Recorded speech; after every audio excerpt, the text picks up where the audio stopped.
સંશોધન થયું તો આજે ગોતાખોરો 15-20 દિવસ જાય છે ને સમુદ્ર. એ સમયે મંત્ર શક્તિ હતી, અત્યારે યંત્ર શક્તિ છે. એના ઉપર સંશોધન કર્યું તો એ અશક્ય ન જણાણું, તો એનો અર્થ એ થયો કે આ શાસ્ત્રમાં લખેલી વાત અસત્ય નથી. માણસ પણ ધારે તો જળમાં જઈને રહી શકે છે. જો અને એ સમયે તો અષ્ટાંગ યોગ હતો કે એ યોગને સાધી લે તો એ જળમાં પણ રહી શકે, પૃથ્વીમાં પણ રહી શકે. આજે આવા પ્રયોગો થાય છે. માટી દાટી અને પૃથ્વીમાં દિવસો સુધી તપ કરે છે. આ બધું આજે હવે વિજ્ઞાન આ બધા સંશોધનો કરી રહ્યું છે કે શાસ્ત્રે જે બાબત બતાવી સાચી છે કે કેમ. તો આ બધી બાબતો અસત્ય નથી. એ વખતે આ ઋષિ જે સોબરી નામના ઋષિ, જેમણે 60,000 વર્ષ સુધી તપ કર્યું, અને તપ કર્યા પછી એકવાર એને જળમાં મીનયુગલ જોયું અને એના મનમાં વિચાર થયો કે મેં તો આ તો રહી ગયું, મારે સંસાર કરવો છે, મારે સંતાનો કરવા છે. અને પોતે બહાર આવ્યા અને બહાર આવીને કોઈને પૂછ્યું કે ભાઈ એનો રાજા કોણ છે. અને એ સમયે કીધું મહારાજ ઇક્ષ્વાકુ વંશના યુવરાશ્વ રાજા, એના વંશના મંધાતા નામના રાજા રાજ્ય કરે છે. યુવરાશ્વ રાજાની કથા એ બહુ અદ્ભુત કથા છે. આજના વિજ્ઞાનને ગળે ઉતારી અઘરી કથા છે. તમે ભાગવતજી ખોલો તો ઇક્ષ્વાકુ વંશમાં યુવરાશ્વ નામના રાજા થયા. હવે એમને પુત્ર ન હોવાથી એ સમય એમ કહેવાય છે કે એમણે અનેકને પ્રાર્થના કરી, પણ જ્યારે પુત્ર ન થયો તો એમણે નિર્ણય કર્યો કે હવે જંગલમાં જાઓ, કોઈ ઋષિના આશીર્વાદ મળે તો પુત્ર થાય. એટલે પોતાના પત્ની સાથે પોતે જંગલમાં ઋષિઓની કુટિયામાં ફરવા લાગ્યા. અને એ સમય એમ કહેવાય કે ઋષિઓને જ્યારે પ્રાર્થના કરી ત્યારે ઋષિઓએ કીધું હે રાજન, એના માટે પુત્ર કામેષ્ટિ યજ્ઞ કરવો પડે. બોલે જે કરવું પડે તે, પણ મારે દીકરો જોઈએ છે. તો ઋષિઓએ એ સમયે યજ્ઞનો પ્રારંભ કર્યો. હવે એ સમય એમ કહેવાય કે એ યજ્ઞ એના પ્રારંભ પછી એમ કહેવાય છે કે રોજ આહુતિ આપવામાં આવે, એનું અભિમંત્રિત જળ છે એ સંચિત કરવામાં આવે. હવે એવામાં એક દિવસ ઘટના બની કે રાજા એને રાત્રે યજ્ઞ સાંજે પૂર્ણ થાય એટલે પછી બધા સૂઈ જાય. તો રાજાને એક દિવસ તૃષા લાગી. તૃષા લાગી એટલે રાજાને એમ થયું કે ઋષિને મારે ક્યાં જગાડવા. એને જોયું કે યજ્ઞશાળામાં ક્યાંય જળ હોય તો હું પાન કરી લઉં. હવે યજ્ઞશાળામાં જોયું તો ત્યાં જળ જોયું એટલે રાજા એ જળનું પાન કરી ગયા.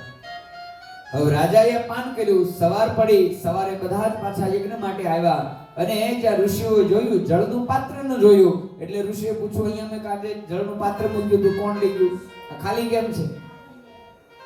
એટલે યુવરાશ્વ રાજાએ કીધું કે ગુરુદેવ રાતે મને તરસ લાગી હતી, હું પી ગયો. ઋષિએ કીધું અરે રાજન, આ એ જળ હતું કે જેને અમે અભિમંત્રિત કર્યું હતું, જે તમારા પત્નીને પાવાનું હતું, જેના થકી બાળકનો જન્મ થાય. હવે તમે પી ગયા તો હવે તમારા ઉદરમાં બાળક પોષાશે. બોલે મહારાજ મારા ઉદરમાં પોષાશે તો શું કરશું? બોલે હવે આમાં બીજું કઈ થઈ શકે નહીં. અને સ્થિતિ એ થઈ કે યુવરાશ્વ રાજાના ઉદરમાં બાળક પોષાણ લ્યો.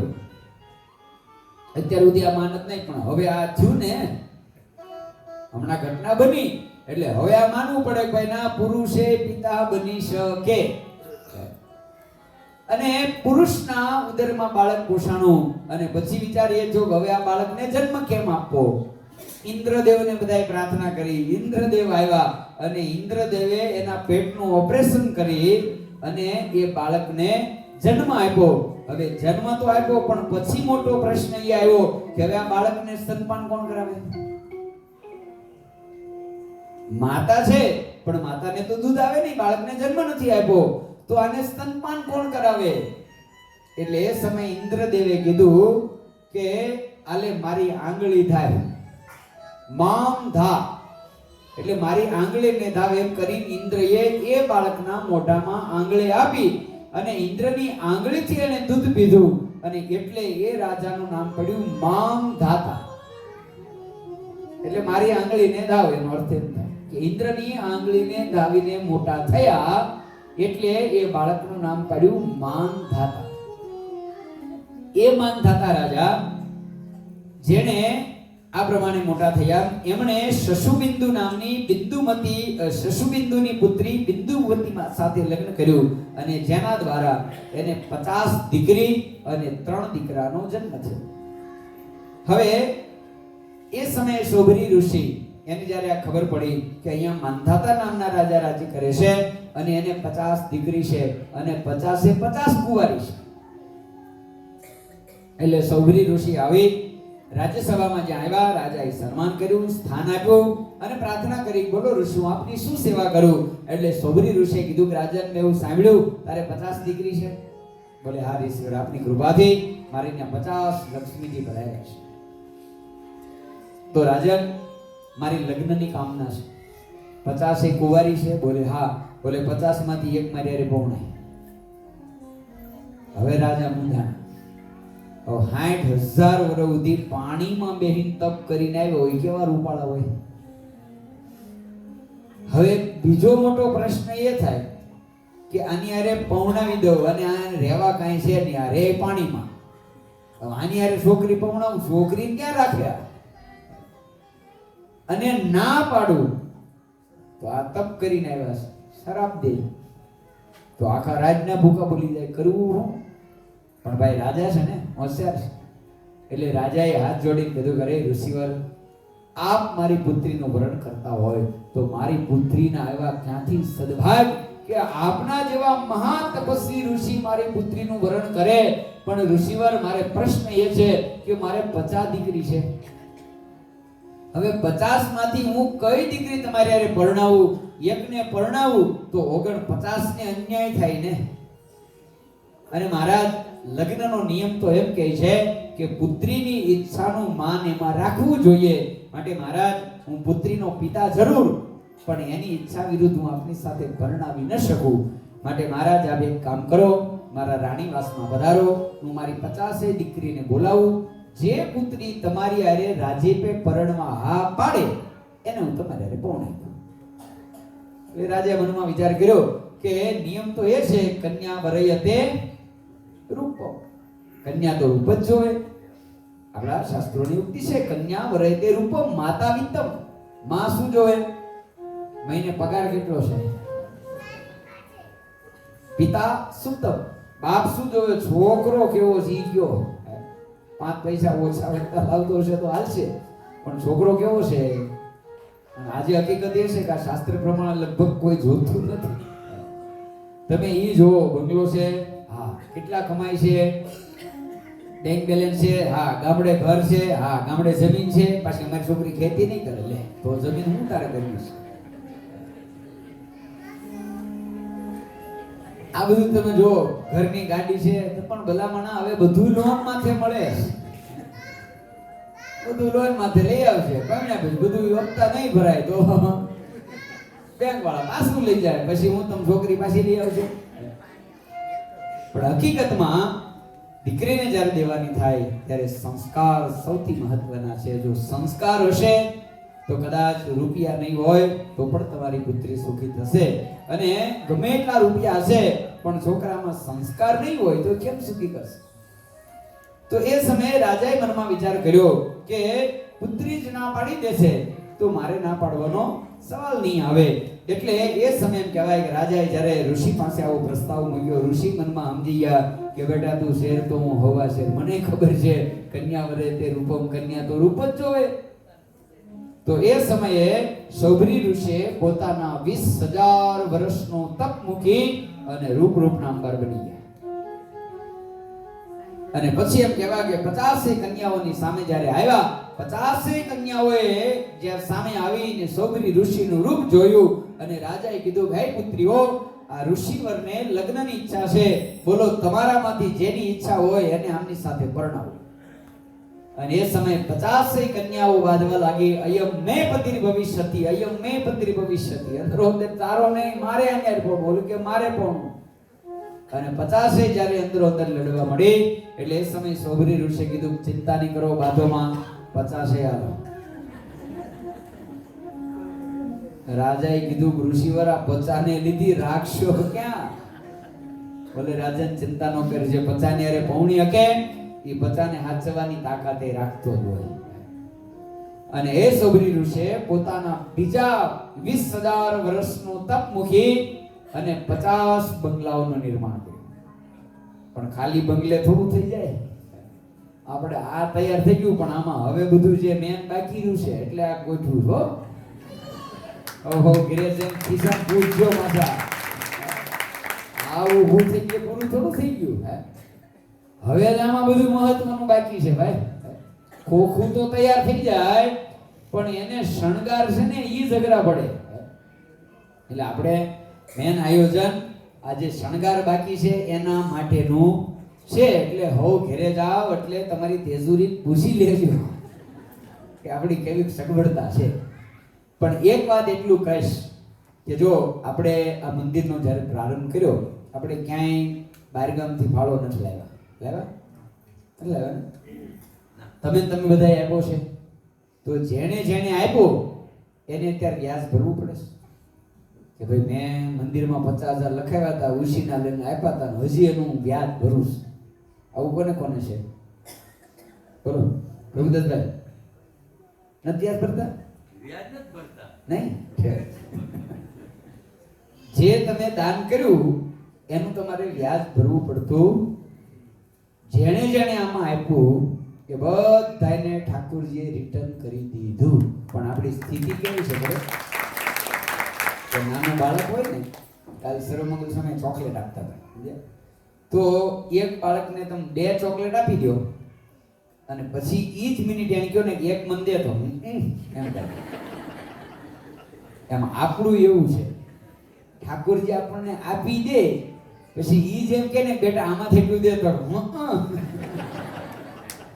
એટલે હજી એને જ આપણને દીધા છે, પણ એને દેવાના થાય એકવાર આપણા હાથમાં આવે પછી આપણે એને આપી નહીં. કારણ કે આપણે ભગવાનની આગળ તો બાળક જ છે ને. એટલે ભગવાન આપણને ચોકલેટ આપી દે, એને જ આપી હોય, પણ પાછી એને દેવાની થાય તો છૂટે નહીં. પણ જેને છૂટી જાય તો કલ્પના કરો, જેને તમને 2 ચોકલેટ આપી એ ફરી પાછો તમને 2 ન આપી શકે? આપી શકે. ખાલી અહીંયાની વાત નથી કરતો, અસંખ્ય મંદિરો આપણા જ્યાં બન્યા છે, અમે જ્યાં ગયા છીએ, અમારો અનુભવ છે, જેણે ધર્મના કામમાં યોગ્ય જગ્યાએ આપ્યું છે એ જિંદગીમાં આગળ વધ્યા છે. એને વ્યાજ ભરવાનો વારો રહેતો નથી. ભગવાન આપે ને આપે, કારણ કે એ થોડા માણા છે. આપ્યા પછી એહસાન ભૂલી જાય. અરે તમે પૃથ્વીને એક દાણો આપો તો ઈ અનંત કરીને પાછા આપે. તો એ પૃથ્વીનો માલિક એને તમે આપો તો એ અસંખ્ય ગણું કરીને પાછું આપે ને આપે. એટલે જેને સગવડતા એ ચોખ્ખું કરું, વ્યાજ લઈને નો આપતો. હા, ભલે ધર્મના અર્થે પણ આપણી પાસે જે છે એમાંથી જ આપવું જોઈએ, અને એ પરિવારના રાજીપા સાથે આપવું જોઈએ. કદાચ કોઈને ઘરમાં 2 જણા કે ભાઈ કાંઈ દાન કરેલો છે ભાઈ આ હરખું કરો ને, મને હાર બનાવી દો ને, તો તમે તાર નો આપતા જાઓ. શું કામ? કારણ કે આખા પરિવારના રાજીપા સાથે જો આમાં નહીં આવે ને તો આ ભગવાનનું મંદિર કરવાનું છે, કોઈ વ્યક્તિનું નથી. જો તો એ એવા દાનથી થવું જોઈએ જે સૌથી શ્રેષ્ઠ અને ઉત્તમ દાન હોય, બધાના રાજીપા સાથે આવ્યું હોય. ઈ દાનથી ભગવાનનું મંદિર નિર્માણ થાય તો એ શ્રેષ્ઠ મંદિર નિર્માણ થાય. એટલે હું બધાને ખુલ્લું કહું, જેને બી લખાવાનું થાય આખા પરિવારને પૂછજો. આખો પરિવાર રાજી બે એમ કે હા દ્યો તો અહીંયા બોલજો, નકર મૂંગા મરજો. પરિવારનો એક પણ સભ્ય એમ કહેતો હોય ના આપણે નથી દેવા, આપણે પેલા ગાડી નવી લઈ લઈ, આપણે એક નવો બંગલો લઈ લઈ પછી દાન કરશું, તો અહીંયા ન બોલતા. કારણ કે બધાના હૃદયના રાજીપા સાથે ભગવાન નિમિત્તે આવે તો જ એ વાસ્તવિકતામાં ઉત્તમ દાન છે, અને તો જ અહીંયા તમને ભજન કરવાની મજા આવવા દેજો. આજે અહીંયા જેટલા આવે છે બધાયના મંદિર એનું મનાઈશ, બધાય બધી સેવામાં લાગી જાય. હું આવ્યો મેં જોયું, પાણી છાંટવા મળે, ઓલું કરવા મળે, લેવા મળે, બધું કરવા મળે. એનું કારણ શું છે કે આ બધાના રાજીપે આવ્યું છે ને એમાંથી આનું નિર્માણ થયું છે ને, એટલે આ બધાને પોતાનું મનાઈશ. હમણાં આમાં 2 જણા વ્યાજવે લાવી બાધી કોકામાં આપી ગયા હોય ને તો પછી આમાં ડખા થયા વગર રહે જ નહીં. એટલે હું ચોખવટ કરી દઉં કે આખા પરિવારના રાજીપો થાય એને આમાં લખાવવું. અને બીજું કે વાસ્તવિકતામાં ભગવાનને રાજી કરવા માટે જ લખાવવું. લખાવ્યા પછી પાછી એવી ભાવના નહીં રાખવાની મેં આપ્યું છે એટલે મંદિરમાં હું કહું એમ થવું જોઈએ. મેં આપ્યા છે આ બારી આઈ નથી નાખવાની, મેં દાન આપ્યું છે કાઢ નાખવાનો. કારણ કે આપણી પાછું કેવું હોય ખબર કે આપ્યા પછી પાછો આપણે જ્યારે અહીંયા આવી ત્યારે એ મત લઈને આવી કે હું આવું એટલે મારી ખુરશી પડી જાય, મેં પૈસા આપ્યા છે લે. આપીએ ત્યારે નક્કી કરીને આપજો હું કોને આપું છું. હારને આપું છું, ખુરશીને આપું છું, કે મારું લાલજી મહારાજે માને નહીં બાબુજી આમ જ કરવાનું છો, આ તારીખે નહીં આ તારીખે કરવાનું છે. લાલજી મહારાજ કે એમ નહીં થાય તો મારા પૈસા પાછા લાવો. તો અત્યારથી હું કહી દઉં છું કે આવા માન સાત માટે જેને આપ્યા હોય અત્યારથી મને કહી દેજો, હું ફાળો કરીને રિટર્ન આપી દઈશ. આપણે નવું દાન ભેગું થાય ને એમાં પહેલા આપણે આવું જેના મનમાં હોય ને એને પહેલા રિટર્ન દઈ દેવાય. અહીંયા પરમાત્માને જ્યારે આપીએ ત્યારે એવા ભાવથી આપણે આપવા છે કે નહીં અહીંયા બસ ભગવાનનું ભજન થવું જોઈએ. મારું નો હાલે તો એમ સમજવું મારો ભગવાનનો રાજીપો છે. કારણ કે હાલશે ને તો અહંકાર આવશે. આપણે કથાના પ્રારંભમાં બે જજમાન મને કહેતા તમે હાર હું કામ નથી પહેરતા? મને કે હાર પહેર્યો રાખો. મેં તો હું હાર એટલે નથી પહેરતો કારણ કે હાર છે એનું નામ જ હાર છે. નામ હું હાર. મેં તો આપણે જીતવામાં માનીએ છીએ, હારવામાં નથી માનતા.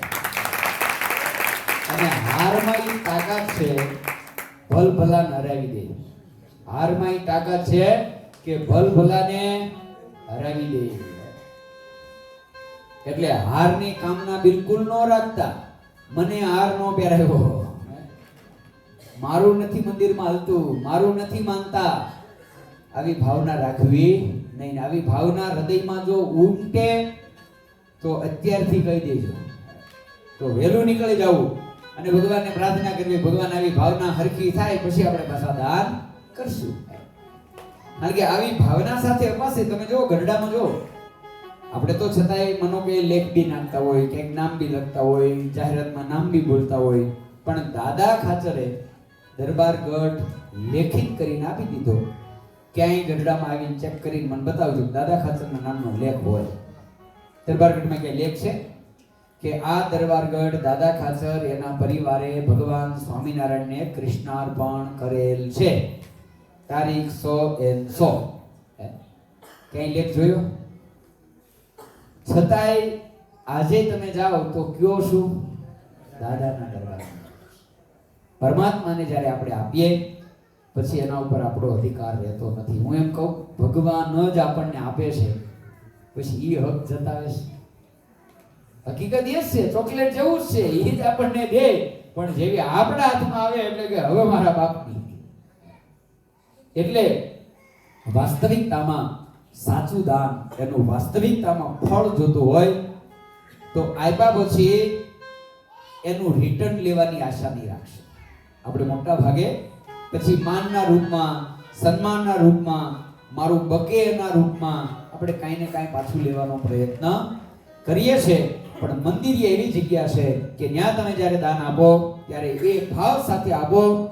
એ તમે કોઈ વ્યક્તિને નથી આપતા. જો માનો કે અહીંયા તમે કદાચ દાન કરો તમે કહો ના ના, પછી કાંતિભાઈ આગળ આવી ગયો કાંતિ આમ જ થવું જો મેં એટલા આપ્યા છે, તું નો હેનો માન. આપણે આવું વિચારીએ. પણ હું એ કહું કે આપણે આપીએ ત્યારે એ વિચારો કે મેં કાંતિભાઈને નથી આપ્યા, મેં પ્રભુદાસભાઈને નથી આપ્યા, કે મેં કોઈ કમિટીના સભ્યને નથી આપ્યા. મેં તો શાસ્ત્રના મત અનુસારે ભગવાનનું મંદિર થાય એમાં તમે દાન કરો તો એ ભગવાનના બેંક રૂપી ખાતામાં જમા થાય છે અને એનું રિટર્ન તમને પુણ્ય મળે છે. શું મળે છે? હવે નિર્ણય આપણે કરવાનો છે. આપણે પુણ્ય જોઈએ છીએ કે એના બદલામાં આપણે હાર જોઈએ છીએ, સ્વાગત જોઈએ છીએ, સન્માન જોઈએ છીએ, આપણું હાલે જોઈએ છીએ, હું જોઈએ છીએ નક્કી કરવું. કારણ કે નિયમ એ છે કે કા જગતની મોટાઈ મળશે અને કા પુણ્યરૂપી ભાતું મળશે. એટલે અહીંયા બેસીને જે ભજન કરે ને એ ભજનમાં તમે આમાં કાંઈ ને કાંઈ શરીરથી સેવા કરી હોય, આર્થિક યોગદાન કર્યું હોય તો એમાં ઓટોમેટિક તમારો ભાગ લાગી જાય. જેમ તમે ઓલા બિલ્ડિંગના કામ કરો એમાં ખબર બધા પાર્ટનર હોય, કોઈ વર્ક પાર્ટનર હોય, કોઈ આર્થિક પૈસા આપ્યા હોય એને શું કહેવાય, ઇન્વેસ્ટમેન્ટ ના પાર્ટનર હોય, આ બધા પાર્ટનર હોય. એમ ભગવાનનું મંદિર જ્યારે નિર્માણ થાય એમાં જેનું દાન આવે તો એ બધા જ એની અંદર પાર્ટનર ગણાય.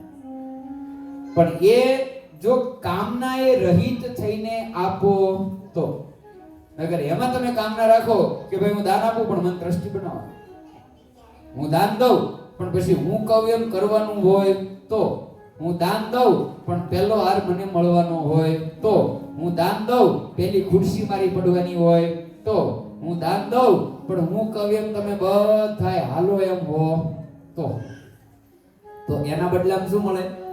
ખાલી આય ખુરશી મળી જાય, આય હાર મળી જાય, પણ ઓલી પાર્ટનરશિપ નો મળે. એટલે આપણે નિર્ણય કરીને, એટલે હું તો ખુલ્લું જ કહું છું કે નહીં, આવી આશા રાખતા નહીં, માન સન્માનની આશા સાથે આપતા નહીં. આપણે પુણ્યરૂપી ખાતામાં જમા કરાવો કે અહીંયા જે ભજન થાય એમાંથી વંશ પરંપરા તમારી પેઢીઓને એ ભજનનું પુણ્ય મળે. અને એ પુણ્ય ક્યારે મળે? કે પુણ્યના ખાતામાં આપો તો, જો માન સન્માનના ખાતામાં આપો તો ઈ મળે. આપણે જે લેવું હોય એ ખાતામાં આપવાનું, જે ખાતામાં દેવું ઈ તમને મળશે. એટલે ઘણીવાર અમારા સંતો એમ કે મંદિર આપણે બનાવ્યું, હકીકત અમે બનાવ્યું હોય, હવે અમે ક્યાં દાડીએ જઈશ? અમે કરીએ હું કે ખાલી આંગળી સીધી કે આ આમ કરો કે અચ્છા તો મને ભાવ ઘટાડો, અચ્છા એ વધારે થાય છે ઉભા રહો, હાલો હું આ બીજે ભાવ ઘટાડવાય કે વધીને અમે તો ખાલી આંગળી સીધી હોય ને, કદાચ માનો કે લેવાય હારે ગયા હોય તો તમારી ગાડી બેસી ગયા હોય ને પાણીની જરૂર પડે તો ઈ તમે લઈ દીધું હોય, કઈક ભૂખ લાગી હોય તો ફ્રૂટ તમે લઈ દીધું હોય, એટલે 80 માં તમે લઈ ગયા હો. જો એટલે અમારું યોગદાન તો કેવું હોય, ખાલી આંગળી સીધવા પૂરતું જ હોય, એના બદલા પાછી તમે તમારી એટલી શુશ્રૂષા કરી જ લીધી હોય. પણ છતાંય તમારી વાત નથી કરતો, અમારામાં આવું થાય, અમે એમ કે નહીં આપણે મંદિર બનાવ્યું. હકીકત એ છે કે અમે નથી બનાવ્યું અને તમે નથી બનાવ્યું. મંદિર તો ભગવાનનું છે, એટલે ભગવાનની ઈચ્છા થઈ તો બન્યું, નકર આપણું કામ છે નહીં. એટલે મંદિરની અંદર ભગવાનને રાજી કરવા માટે પુણ્યના ખાતામાં જમા થાય એ રીતના દાનનો રાજીપા સાથે સંકલ્પ કરજો. બધાયના રાજીપા સાથે, અને નામની કે સન્માનની કે આશા વગર. એટલે પરિવારે બેહીને નક્કી જ કરવાનું કે ભાઈ તને હાર નહીં પહેરાવે ખોટું નહીં લાગે ને, તાર નામ નહીં લે ખોટું નહીં લાગે તો પછી દે, બોલ દેવું છે. પરિવારે ભેગા મળી ચર્ચા જ કરી લેવી, પાકું જ કરી લેવું, પછી ભગવાનનું મંદિર થતું હોય ત્યાં આપવું, અહીંયા નહીં કોઈ પણ જગ્યાએ. તો જે તમારું દાન છે એ વાસ્તવિકતામાં પુણ્યના ખાતામાં જમા થશે, અને પછી ત્યાં જે ભજન થશે ને એનું પુણ્ય તમને નહીં, તમારી 3 પેઢી સુધી એના ખાતામાં એ પુણ્ય આવ્યા કરશે. એટલે આજે એમ કહેવાય છે કે સોબરી ઋષિ જ્યારે વાત કરી અને એવું રૂપ ધારણ કર્યું, 20,000 વર્ષનું તપ મૂકી 50 બંગલાઓ બનાવ્યા. બંગલા તો થઈ ગયા, પણ પછી એમાં બધું તાવડી તેરવાના માંગે ને, એટલે બીજા 20,000 વર્ષનું તપ મૂકી અને એ બંગલાઓમાં રીધી સીધી ગોઠવી દીધી. એટલે પહેલું 20 વર્ષનું તપ કેમાં ખોયું? બ્યુટી પાર્લરમાં. એ તો 20,000 માં બ્યુટી પાર્લરમાં બદલી નાવો. 20,000 વર્ષનું તપ રૂપ માટે ખોવાઈ ગયું, 20,000 વર્ષનું તપ બંગલામાં ખોવાઈ ગયું, 20,000 વર્ષનું તપ એમ કહેવાય છે રીધી સીધીમાં ખોવાઈ ગયું. પછી સ્થિતિ એ થઈ કે 50 કન્યાઓની સાથે 50 રૂપ લઈ અને સૌરી ઋષિ નિવાસ કરવા લાગ્યા. દરેક કન્યાઓ થકી અનેક સંતાનો થયા, અને એમાં તપ, સાધના, ભગવાન બધું ભૂલી ગયા. અને પછી ઈ બાળકોને રમાડતા હતા, અને એમાં બાળકો રમતા રમતા એકવાર એક બાળકે કાર્યક્રમ કર્યો. કાર્યક્રમમાં સમજો ને, ત્યાં તો એના ઘરના દોડ્યા, તમારા કપડા પલાળ્યા, લાવો લાવો ધોઈ દઉં. ત્યારે એને કીધું કે હવે આ જરીક પલ્યું એમાં હું તો પાણીમાં જ રહેતો હતો. ત્યારે યાદ આવ્યું, ઓહો આપણે તો ક્યાં પાણીમાં તપ કરતા હતા અને ક્યાં આ પાણીમાં પલળવા આવી ગયા. અને પછી બધાને કીધું કે હવે આને તમે હાસવો, હું પાછો જાઉં છું. અને પુનઃ સૌભરી ઋષિ એ સાધના કરવા માટે ગયા. અહીંયા સંતોષ મહારાજને યાદ અપાવ્યું, મહારાજ આ સૌભરી ઋષિ આટલા મહાન ઋષિ હતા અને છતાં પણ એમ કહેવાય કે એમની આ સ્થિતિ થઈ કે જેના કારણે એમ કહેવાય છે કે એનું તપ આ બધું ભૂલાઈ ગયું. એટલું જ નહીં, એનાથી આગળ સંતો બીજી વાત કરી. નારદ પર્વતે નિરખી સુંદરી રે, ઈચ્છા એવું એ મરવા કરી રે. સ્વામી નારાયણ નારાયણ રે, સ્વામી નારાયણ નારાયણ રે. નારદ પર્વતે નિરખી સુંદરી રે, ઈચ્છા એવું એ મરવા કરી રે. સ્વામી નારાયણ નારાયણ રે, સ્વામી નારાયણ નારાયણ રે. સંતો અહીંયા વાત કરી મહારાજ નારદ જેવા મહાન ઋષિ કે જેને ભગવાનનું મન કહેવામાં આવે.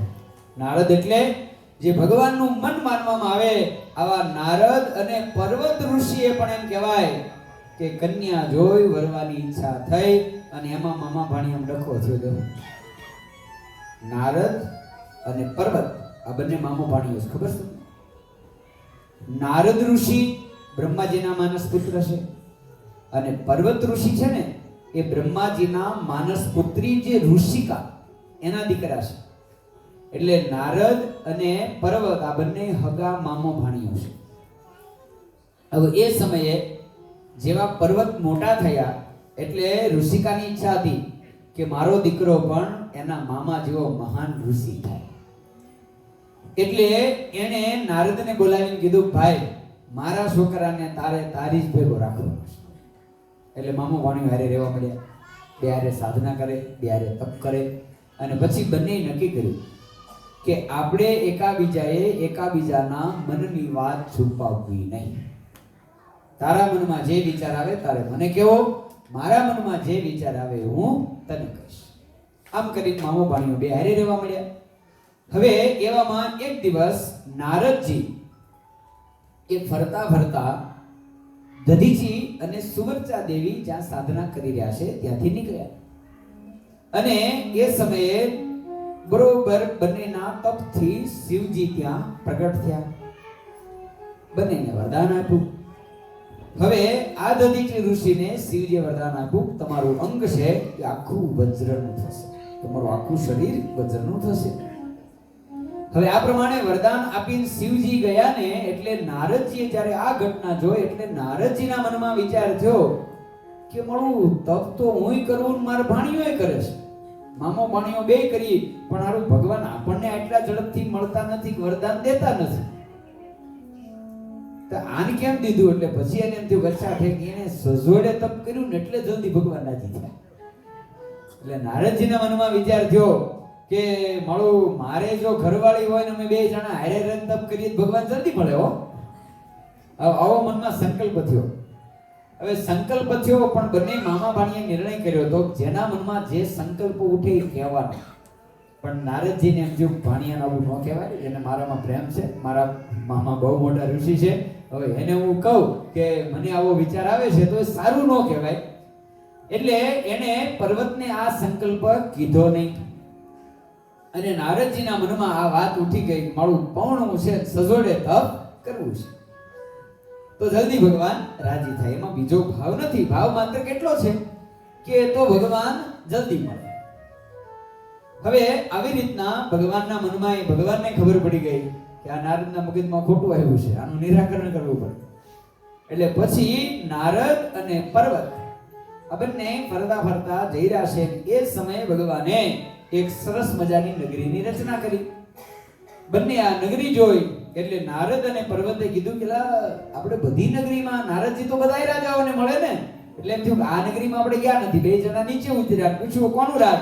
તો કે સ્વીતિ નામના રાજા, સ્વીતિ નામનું રાજ્ય છે અને સૃંજ નામના રાજા અહીંયા રાજ્ય કરે છે. એટલે નારદ અને પર્વત બંને ગયા રાજાને સમાચાર મળ્યા, રાજા આવ્યા છે. નારદ અને પર્વતની પૂજા કરી, ચરણ પખાડ્યા, આસન ઉપર બેસાડ્યા અને પછી પ્રાર્થના કરી છે કે ઋષિવર, પહેલા વહેલા આજ મારા રાજ્યમાં કોઈ સાધુના ચરણ પડ્યા છે, માટે હવે હું જવા નહીં દઉં. આપના જેવા સંતોના ચરણ અમારે ત્યાં પડે તો અમારું રાજ્ય, અમારા રાજ્યની ભૂમિ અને આ બધું પવિત્ર થાય અને તમે અમારા ગ્રહસ્થના ઘરનો અનાજનો સ્વીકાર કરો તો અમારું અનાજ પવિત્ર થાય, માટે હવે હું તમને જવા નહીં દઉં. અને નારદને અને પર્વતને બહુ આગ્રહ કર્યો એટલે પર્વતે કીધું સારું મામા, બે દી રોકાઈ, વિચારો રાજા રાજી થાય, હું તો આપણે ગમે ત્યાં ફરવું જ છે. હવે એ સમયે રાજાએ પોતાની પુત્રી દમયંતીને ઋષિની સેવામાં મૂકી અને નારદ અને પર્વતને બોલાવીને રાજાએ કીધું કે હે ઋષિવર, મારી પુત્રી આજથી આપની સેવામાં છે, આપને જે કાંઈ વસ્તુની જરૂર પડે મારી પુત્રીને કહી દેવું, તમને એક પણ વસ્તુની મારી પુત્રી ખોટ નહીં આવવા દે. હવે દમયંતી તે સેવા કરવા લાગી. હવે એને થોડાક દી સેવા કરી, રોજનો યોગ થવા મળ્યો. નારદજીને ઓલો સંકલ્પ પાછો યાદ આવ્યો. એટલે નારદજીને ખબર હતી દમયંતીના લગ્ન બાકી છે. એટલે એ સમયે નારદજીના મનમાં એમ થયું કે આ રાજકુમારી જો પૌણી જાય તો આપણું કામ થઈ જાય ને એની હારે આપણે તપ કરી શકાય. હવે એ સમયે નારદજીની સાથે દમયંતી તો ઋષિ સમજીને સત્સંગ કરે છે. ભગવાન કેમ મળે, કેવી રીતના તપ કરાય, તો આ ચર્ચા કરે છે. એનો ભાવ આ છે.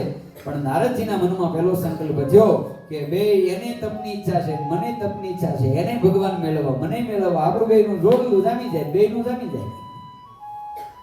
હવે દમયંતી પાછા પર્વત પાસે જાય, ત્યારે પર્વત પાસે એ વાત કરે તો પર્વત એમ કહેવાય કે નાની ઉંમર હોવાને કારણે એ પણ ધીરે ધીરે દમયંતીમાં મોહિત થવા લાગ્યા. એટલે એ મનમાં સંકલ્પ કરવા લાગ્યા કે દમયંતી ત્યારે હું લગ્ન કરું. આ બાજુ નારદજી વિચાર કરે છે દમયંતી ત્યારે લગ્ન કરું, પણ મામો ભાણિયો એકાબીજા નથી કહેતા કે મારા મનમાં સંકલ્પ ઉઠે છે, એટલે આ માથાકૂટ થઈ. કારણ કે બે નક્કી કર્યું હતું જેના મનમાં જે સંકલ્પ થાય એકાબીજાને કહેવા. હવે બંને કીધા નહીં.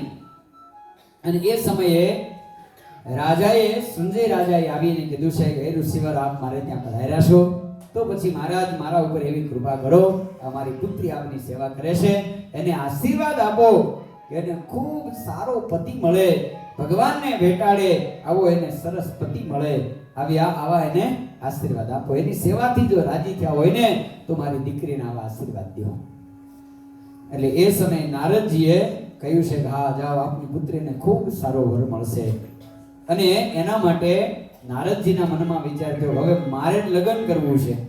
હવે હું રાજાને એમ કહું કે રાજા મારે લગ્ન કરવું, તો હવે હું સાધુ, હવે સાધુના રૂપમાં કહું તો પગે લાગે, પૌણે નહીં. એટલે નારદજીએ કીધું કે રાજાને એક કામ કરો, આપની પુત્રીનો સ્વયંવર આયોજિત કરો તો તમારી પુત્રીને જે યોગ્ય લાગે એની સાથે એ સ્વેચ્છાથી પરણી શકે, યોગ્ય વરને એ પ્રાપ્ત કરી શકે. આવી દિવ્ય ગુણવાન પુત્રી છે તો એના સ્વયંવરનું આયોજન કરો. એટલે રાજાએ સ્વયંવરનું આયોજન કર્યું. હવે નારદ અને પર્વત બેયના મનમાં વિચાર થયો સ્વયંવર છે તો એમાં આપણે જ ગોઠવાઈ તો જ મેળ આવે.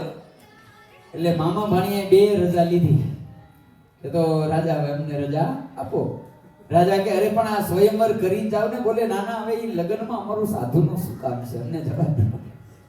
અને આમે તમારા સંસારીના લગ્નમાં અમને સાધુને લઈ જવાય નહીં. જો મહારાજે પણ ના પાડી છે, મહારાજે પત્ર પણ લખેલો છે અને ના પણ છે, પણ છતાંય ઘણા હરિભક્તો આગ્રહ કરતા. પેલા મને નહોતી ખબર, અમારે ઘણા સંતો જાતો હોય તો હું જાતો હતો. પછી મારા હાથમાં પત્ર આવ્યો અને પત્ર વાંચ્યો. પછી મને કોઈ એમ કહે સ્વામી મારા લગ્ન છે તમારે તો આવવું જ પડે. એટલે હું એમ કહું કે મને પહેલા એટલું કે મન તાર લઈ હું કામ જાવ છું આશીર્વાદ. કે મેં તો અહીં આશીર્વાદ અમારા ગઢડા નડે છે, અહીં હમાતા નથી, એટલે તાર ઘેર દેવા આવવાના મારે. કઈ રૂમ ભરાઈ ગઈ હોય, નડતા હોય તો આવીને તાર ઘરે આપી જાવ એમ. તો આશીર્વાદ એવી વસ્તુ છે ખરેખર જો તારે પહેલી વાત મારી પાસે છે નહીં, આપણી પાસે આશીર્વાદ છે નહીં. કારણ કે આપણે હજી સાધુ થયા છે, થઈ નથી ગયા, હજી પહેલું પગથિયું છે. એટલે હજી શરૂઆત છે. સાધુમાના ગુણ આવતા વાર લાગે, એક દીમાં કાંઈ સાધુ થઈ જવાય નહીં, એના માટે આખી જિંદગી જાય ત્યારે સાધુ થવાય. એટલે એવું પહેલું એક તો એ આપણી પાસે છે નહીં. બીજું કે આશીર્વાદ ખરેખર છતાંય તારે જો સંતોના જોતા હોય તો તારે લેવા આવવા પડે. ન્યા નો લઈ જવાય આશીર્વાદ ને. તમારે ઘરે આવો, ન્યા આવીને આશીર્વાદ દો, એ આશીર્વાદ